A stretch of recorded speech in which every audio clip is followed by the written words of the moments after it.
আমাদের বিগত নির্বাচনে আমাদের যে ম্যানিফেস্টো এবং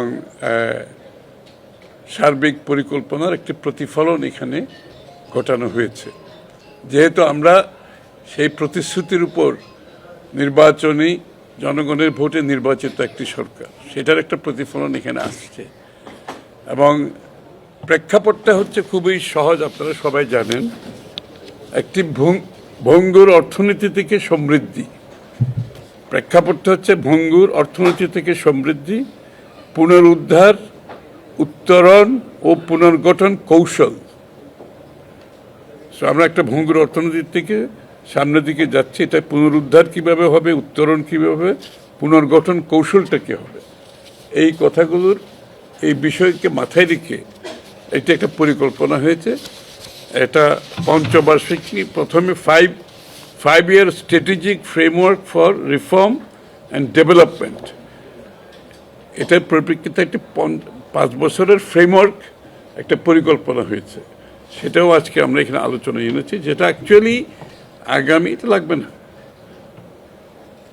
যেটা আগামী 5 বছরের একটা রোড ম্যাপ, আমাদের উন্নয়নের রোড ম্যাপ। তার মধ্যে অর্থনৈতিক উন্নয়ন তো অবশ্যই এটার প্রথম কাজ এর মধ্যে।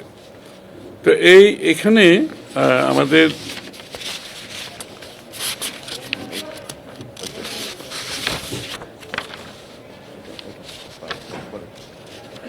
প্রধান এই 5 year strategic framework for reform and ডেভেলপমেন্টের প্রথম স্তম্ভ হচ্ছে রাষ্ট্র ব্যবস্থার সংস্কার ও বিচার ও আইনগত সেবা সম্প্রসারণ, প্রশাসনিক ডিজিটালাইজেশন, আইন প্রয়োগকারী সংস্থার সক্ষমতা বৃদ্ধি, সরকারি বিনিয়োগ ব্যবস্থাপনা আধুনিকীকরণের উপর গুরুত্ব দেওয়া হয়েছে। Multi year public investment programme চালুর পরিকল্পনাও রয়েছে। এখানে অনেকগুলো স্তম্ভ আছে, আমি সবগুলো বলছি না এখানে, বরঞ্চ আমি 2026-27 অর্থবর্ষের প্রস্তাবিত বার্ষিক উন্নয়ন কর্মসূচি এডিপি, যেটা আজকে আলোচনায় এসছে, বাংলাদেশের উন্নয়ন পরিকল্পনার একটি নতুন দৃষ্টিভঙ্গির প্রতিফলন। জাতীয় অর্থনৈতিক পরিষদে এনইসি উপস্থাপিত এই এডিপি শুধু অবকাঠামোগত উন্নয়ন নয়, বরং রাষ্ট্রীয় সংস্কার, বৈষম্যহীন সমাজ গঠন, টেকসই অর্থনীতি এবং আঞ্চলিক ভারসাম্য প্রতিষ্ঠার একটি সমন্বিত রূপরেখা তুলে ধরা হয়েছে। প্রস্তাবিত এডিপির মোট আকার ধরা হয়েছে 3 লক্ষ কোটি টাকা। এর মধ্যে জিওবি, বাংলাদেশের অর্থায়নে, সরকারের অর্থায়নে 1,99,000 কোটি টাকা এবং প্রকল্প ঋণ অনুদান 1,10,000 কোটি টাকা। চলমান অর্থ বছরের তুলনায় এটি বড় আকারের উন্নয়ন কর্মসূচি, যা সরকারের বিনিয়োগ ও বাস্তবায়ন সক্ষমতা বৃদ্ধির ইঙ্গিত দেয়। অর্থাৎ আমাদের এই যে বার্ষিক উন্নয়ন পরিকল্পনার যে প্রস্তাবটি দেওয়া হয়েছে, এটাতে আমরা ধরে নিয়েছি একটি নির্বাচিত সরকারের সক্ষমতা অনেক বেশি থাকবে, এফিসিয়েন্সি অনেক বেশি থাকবে এবং এটার বাস্তবায়ন ক্ষমতাও বেশি হবে। এই জন্য আমরা কতগুলো সিদ্ধান্ত নিয়েছি আজকে। এখানে যেমন পিডি, প্রজেক্ট ডিরেক্টর নিয়োগের ব্যাপারে একটা সিদ্ধান্ত হয়েছে। বিগত দিনে প্রজেক্ট ডিরেক্টর নিয়োগের নিয়ে অনেক প্রশ্নবিদ্ধ আছে, দুর্নীতির প্রশ্ন আছে, এখানে নিজস্ব ইনফ্লুয়েন্সের মাধ্যমে নিয়োগের বিষয় আছে, কেউ দুর্নীতির মাধ্যমে প্রজেক্ট বাস্তবায়ন করতে পারে নাই, আবার কেউ যোগ্যতা না থাকার কারণে পারে নাই। সুতরাং পিডি নিয়োগের বিষয়টা আমরা আজকে এখানে আলোচনা করেছি। এইটার একটা ক্রাইটেরিয়া হবে, একটা পিডি নিয়োগ করতে হলে এখন একটা ক্রাইটেরিয়া থাকবে। এই ক্রাইটেরিয়া যারা ফুলফিল করবে তারা একমাত্র পিডি নিয়োগপ্রাপ্ত হবে। সময় মতো প্রকল্প শেষ না হলে দায়িত্ব নির্ধারণ, আমরা প্রকল্প শুরু থেকে বাস্তবায়ন শেষ পর্যন্ত এটার যে সময়সীমা এটার উপর জোর দিচ্ছি এবং এটার প্রতিটি পদক্ষেপে প্রতিটি স্টেপকে এটাকে মনিটর করা হবে এবং প্রত্যেকটি মন্ত্রণালয় এটা মনিটর করবে। প্রত্যেকটি মন্ত্রণালয়ে একটি ড্যাশবোর্ড থাকবে। ড্যাশবোর্ডের মধ্যে প্রত্যেকটি চলমান প্রকল্পের কতটুকু অগ্রগতি হয়েছে এটা শো করবে। যেখানে অগ্রগতি হচ্ছে না, কোনো কারণে পিছিয়ে যাচ্ছে, সেখানে সাথে সাথে ব্যবস্থা নেওয়া হবে মন্ত্রণালয়ের পক্ষ থেকে। এখানে প্রকল্প আপনারা জানেন, আমরা সরকার যখন দায়িত্ব নিই বা 1300 প্রকল্প, তাই না? 1300 প্রকল্প হাতে ছিল আমাদের বিগত সরকারগুলোর থেকে। এখানে দেখা যাচ্ছে অনেকগুলো প্রকল্প আসলে উদ্দেশ্য প্রণোদিত দুর্নীতি এবং অথবা ইনএফিশিয়েন্সি, ওয়েস্টেজ, যেটার জাতীয় অর্থনীতিতে অগ্রাধিকার থাকার কথা ছিল না। তো আমরা এখানে রিভিউ করছি সব প্রকল্পগুলো। এই রিভিউতে যেগুলো গ্রহণযোগ্য নয় সেগুলোকে বাদ দেওয়া হবে। আর যেই প্রকল্পগুলো একটা স্তর পার হয়ে গেছে, এখন আর পিছিয়ে যাওয়ার সম্ভাবনা নেই, সেগুলো কতটুকু বাস্তবায়ন করা যাবে সেটার উপর ফার্দার রিভিউ হবে। সেগুলো যদি ফার্দার বাস্তবায়ন করা সম্ভব হয় বাস্তবায়ন করা হবে। যদি আমরা মনে করি সেগুলো বাস্তবায়নের মাধ্যমে দেশ লাভবান হবে না, জনগণ লাভবান হবে না, সেগুলো আমরা বাতিল করব। আর যেগুলো নতুন প্রকল্প সেগুলোকে সীমা নির্ধারিত সময়ের মধ্যে সমাপ্ত করতে হবে। এই সময় বাড়ানোর কোনো সুযোগ নাই। এবং এটার জন্য আমি বলছি যে মেজারগুলো আমরা নিয়েছি, ব্যবস্থা, সেটা আমি আপনাদের সামনে তুলে ধরেছি। এবং আইএমইডি যারা বাস্তবায়নটা দেখে তারা এই প্রকল্পগুলো বিগত দিনে যে দুর্নীতির মাধ্যমে কিংবা অব্যবস্থাপনার মাধ্যমে যে সমস্ত প্রকল্পগুলো এসেছে এগুলো আইডেন্টিফাই করবে আইএমইডি তদন্তের মাধ্যমে, তার পরিপ্রেক্ষিতে ব্যবস্থা নেওয়া হবে।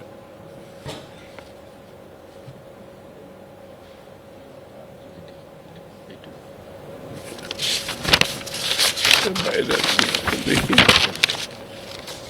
চলমান প্রকল্পের দরকার নেই,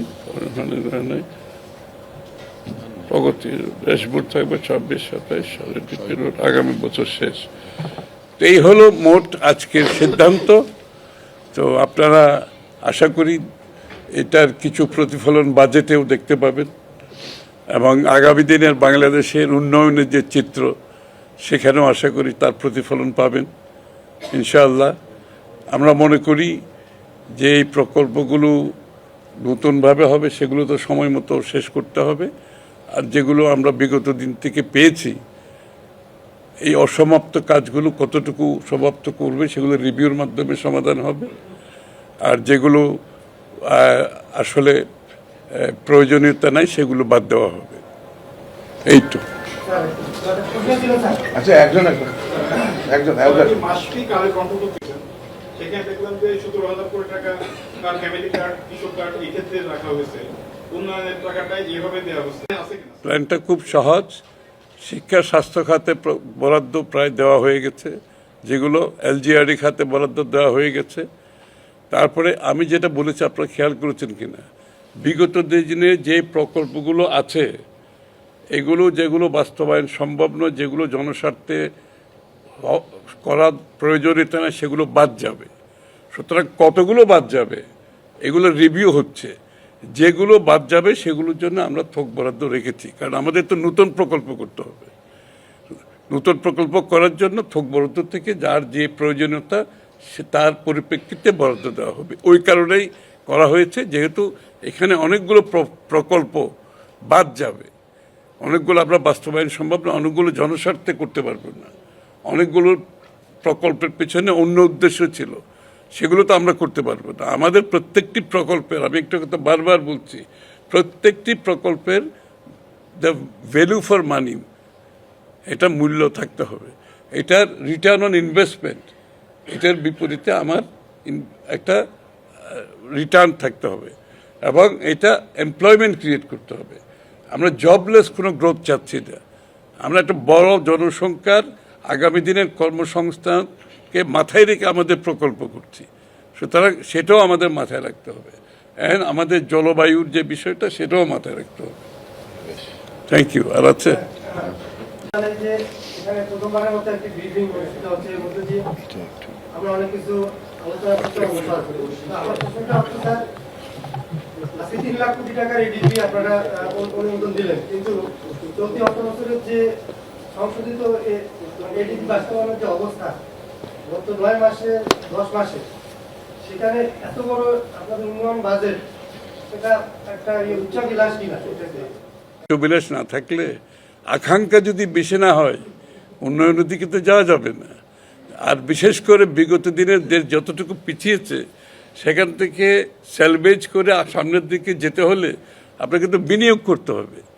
আপনি বিনিয়োগ না হলে প্রবৃদ্ধি হবে না, কর্মসংস্থান হবে না, দেশের উন্নয়ন হবে না। সুতরাং আমাদের সেই কনফিডেন্স আছে, আমরা সেটা বাস্তবায়ন করতে পারবো বিধায় আমরা প্রকল্প এত বড় একটা ডেভেলপমেন্ট বাজেট করেছি। আশা করি সকলের সহযোগিতায়, সততার মাধ্যমে, প্রফেশনালিজমের মাধ্যমে এটা করা সম্ভব। আপনারা দেখতে পাচ্ছেন 3 মাসের মধ্যে একটি সরকার কতগুলো সিদ্ধান্ত দিয়েছে, কতগুলো সিদ্ধান্ত বাস্তবায়ন করেছে 3 মাসের মধ্যে। সুতরাং বুঝতেই পাচ্ছেন যে আমাদের প্রজেক্ট শুধু নেওয়া তো বড় কথা না, এটা বাস্তবায়নের পিছনে যে চিন্তা, সেটাকে মাথায় রেখে আমরা প্রজেক্টগুলো করছি।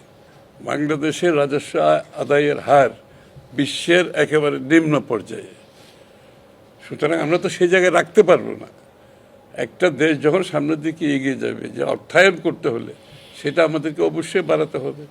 এবং এটার জন্য আমরা এনবিআরের একটা রিফর্ম প্রোগ্রামে যাচ্ছি, এবং এইগুলোর রাজস্ব আদায়ের ক্ষেত্রে আমাদের নেটওয়ার্ক যেটা, সেটা আমরা বড় করতে যাচ্ছি। বহুদিন নেটওয়ার্কের কথা শোনা গেছে, কিন্তু নেটওয়ার্ক তো বড় হয়নি। ঘুরে ফিরে যারা আছে তারাই ট্যাক্স দিচ্ছে, তাদের উপর বারবার চাপ সৃষ্টি হচ্ছে। এই জন্য আমাদের নেটওয়ার্ক আমরা বৃদ্ধি করতে যাচ্ছি, আপনারা দেখতে পাবেন। এবং মেবি অনেকে লো একটা ইনকাম ট্যাক্স দিয়ে তারা নেটওয়ার্কে আসবে, এবং যাতে করে আসে আমরা সবাইকে এনকারেজ করতেছি। যত বেশি লোককে আমরা নেটওয়ার্কে আনতে পারবো তাদের জন্য সুবিধা, কারণ রাজস্ব আদায় যত বেশি হবে তাদের এটার বেনিফিট জনগণের কাছে যাবে। এটা তো একটা নির্বাচিত সরকার। আগে বেনিফিট গিয়েছে কিছু লোকের পকেটে, এখন বেনিফিট যাবে বাংলাদেশের মানুষের কাছে। সুতরাং এখানে একটা ইনসেন্টিভ থাকবে। আর রাজস্ব আদায়ের জন্য যে জায়গাগুলো বাইরে ছিল সেগুলোকে আমরা এইবার নিয়ে এসছি আমাদের আওতার মধ্যে। সব কিছু মিলিয়ে আমি বলবো না এটা যে আমরা একটা বড় ধরনের একটা এখানে ইয়ে হবে, মানে প্রবৃদ্ধি হবে। এটা প্রবৃদ্ধি হবে ক্রমান্বয়ে, তবে এটা আমাদের বাজেটের করার সময় মাথায় রেখে কতটুকু প্রবৃদ্ধি হতে পারে, এবং এটাকে মাথায় রেখে আমরা বাজেট প্রস্তাব করেছি। আশা করি আগামী দিনে এটা যত বাড়বে, আমাদের প্রবৃদ্ধির হারও বাড়বে, আমাদের বিনিয়োগও বাড়বে, আমাদের কর্মসংস্থানও বাড়বে।